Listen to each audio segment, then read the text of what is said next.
The fate of one of Oklahoma's oldest rail lines is now up to 5 state cabinet secretaries. What is known as the Sooner Sub is the only rail link between Oklahoma City and Tulsa, and it's now in the midst of a David versus Goliath type battle for ownership.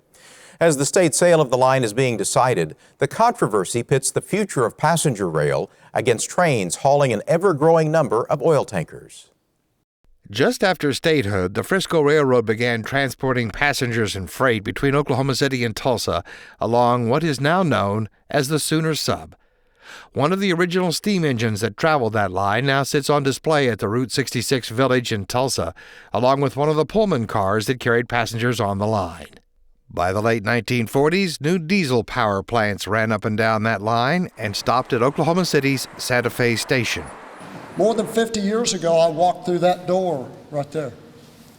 I walked through that door, and this was the biggest, most beautiful building I had ever been in. Mike Patterson is director of the Oklahoma Department of Transportation. He spoke at the opening of Oklahoma City's Santa Fe Station, which will become the hub of a new public transportation network, a network that existed in the state when Patterson was a young boy. We often came here to either pick up our relatives coming from Chicago or Gainesville, or on those blessed days when I would get on the train and go to Chicago or Gainesville. At that time, there were 4 trains a day. The open house was termed as an historic day for the capital city because of what it means to the future of central Oklahoma and the state. This building back as a train station and as a downtown streetcar hub is not going to be enough long term. This needs to be the multimodal hub, and that includes a lot of different types of transportation. But with Oklahoma selling off the Sooner Sub, there is concern passenger rail service may not develop. Watco, owner of the Stillwater Central Railroad, leases that line from the state now. When we took it over in 1998, there were no customers on it. No cars were being shipped on it. And since then, we've attracted 27 customers to come on the line, and we've shipped upwards of 30,000 carloads a year. Jeff Van Schaik is Assistant Vice President of Government Affairs for Watco, which last year paid the state more than $600,000 in lease payments. Since Watco began leasing the line, the company has spent $16 million rebuilding it and has paid the state $3 million more in lease payments. Watco and the BNSF are now the 2 companies bidding to own it. We probably say now that we, in hindsight, we wish we kept the line. Today, we're probably 50% bigger in terms of our volume, so we're always looking for more capacity. Dean Wise is Vice President of Network Strategy at BNSF. He says his railroad is a much different company than it was 16 years ago, and the Sooner Sub offers something they need. I think we also have a much greater appreciation for the value of through routes, and the Sooner Sub is a nice through route that would connect particularly our north-south corridor. We call it Mid-Con, for the energy and ag that's moving from the upper plains into Oklahoma. The energy Dean Wise talks about moving from the upper plains is crude oil, oil discovered in the Bakken Shale of North Dakota and Montana by Continental Resources, an Oklahoma company run by an Oklahoman who is listed as the 30th richest man in the nation, Harold Hamm. Oil that BNSF has moved to acquire the lion's share of transporting. Our very first unit train from the Bakken into Stroud back in December of 2009. And we saw good growth for a year or so there. But the oil business by rail is growing overall, but there's a lot of variability in it because of the spreads and the different plays and the different markets. On a spur line off of the Sooner Sub on the edge of Stroud sits a large facility built for one purpose, to offload as many crude oil tanker cars as possible to put oil into a pipeline that connects Stroud to the oil hub of Cushing. In voting to oppose the sale of the Sooner Sub, Oklahoma City Councilman Ed Shadid and City Manager Jim Couch understood the role crude oil is playing in the move to sell the line out of state control. But certainly the rumors are that it's heavily oil and gas. Oh, I would guess that to be true, yes. ODOT Director Mike Patterson says it was only in recent years that the state began receiving yearly payments from Watco that topped $500,000. And he says there's one reason for that growth. The obvious cash is coming in because of the energy sector and hauling oil to the Stroud location for offloading it and then on up to Cushing. And Patterson says it's apparent to him that BNSF wanted back on the Sooner Sub because of the facility in Stroud.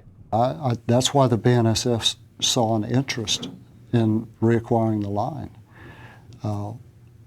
is the fact of the energy sector in Stroud, Oklahoma. TransCanada, the company that wants to build the XL pipeline to Cushing and tie into its southern pipeline that is already in operation, is reviewing plans to expand the rail yard in Stroud so more oil can be transported by train. The Sooner Sub has also been identified as one of 4 key lines involved in the moving of oil trains because of expanding oil discoveries outside of the Bakken Shale. Despite all of the information showing an increasing flow of oil along the Sooner Sub, Watco and BNSF both downplay the importance of crude in their decision to try and buy the rail line. We built the railroad with a base business that didn't include crude oil, and the crude oil is going to come and go, but it's our base business that keeps us where we are today. What actually happened at Stroud is the oil business has actually fallen off quite a bit, and we see it long term as being important but quite variable. Just to give you a statistic, I think in the last year, the oil business was only about 30% of the volume. Back at the Santa Fe train station, the talk isn't about oil trains, it's about the future of passenger rail and the role the Sooner Sub will play in its development. I look forward to a day we take the train from Tulsa to Fort Worth via this very depot, or to a time when a manufacturing plant might consider locating in a rural Oklahoma community because of the quality and the variety of its transportation infrastructure. At the state capitol, Representative Richard Morissette's bill to require legislative approval of any sale of state-owned rail lines is headed to the full House for a vote. Another bill to strip the Department of Transportation and the Corporation Commission of their rail divisions and combine them into a new railroad commission won approval from the House Transportation Committee. DOT is focused on roads and bridges, and many of the short line operators throughout the state feel that they would be better served, and the railway would be better served if there was a commission that was set up that just focused on rail. Even though the bill passed out of committee on a 12-4 vote, similar bills have failed several times. And the list of cities where local governments have voted against selling the Sooner Sub is getting longer. Most recently, Norman and Oklahoma City joined Tulsa, Sapulpa, and Bristow in voting to oppose the sale, and the city government in Stroud is considering a similar vote. But for now, the decision on what happens to the Sooner Sub rests with 5 state cabinet secretaries: Commerce Secretary Larry Parman, Agriculture Secretary Jim Reese, Energy and Environmental Secretary Michael Teague, Transportation Secretary Gary Ridley, and Finance Secretary Preston Dorflinger. ODOT Director Mike Patterson says those men have another choice besides selling the line to either Watco or BNSF. There's always the no sale option.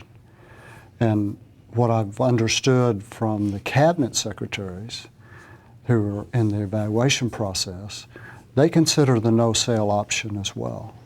This year, passenger trains ran on the Sooner Sub as a series of excursion trains, 900 tickets sold in less than 2 weeks, some costing over $200 apiece. The perception is if Watco ends up with the Sooner Sub, passenger rail has a better chance of happening than if BNSF gets the line.